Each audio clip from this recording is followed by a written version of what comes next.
How to turn off restricted mode on TikTok. Hello everyone, welcome back to our channel. So if you want to disable restricted mode on TikTok, you're in the right place. So here's how you can turn it off, or you can disable the TikTok restricted mode in 2025 by following the simple steps.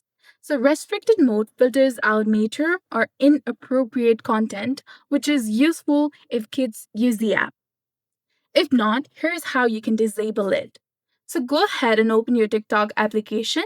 Make sure that you're logged in with your specific account. Once you're in the homepage, tap on your profile in the bottom right corner of the screen.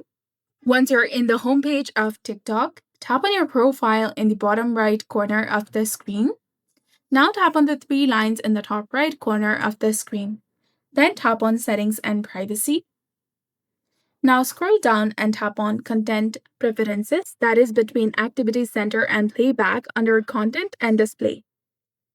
Once you're there, you will see the option of Restricted Mode, that is between Filter Keywords and Steam Feed. Tap on Restricted Mode and make sure that it is turned off if it's turned on. Enter the passcode you set when you enabled the restricted mode, and you will then see the restricted mode is off. So that's it for this video. I hope you found it informative. If you did, please like, share, and subscribe. Thanks for watching.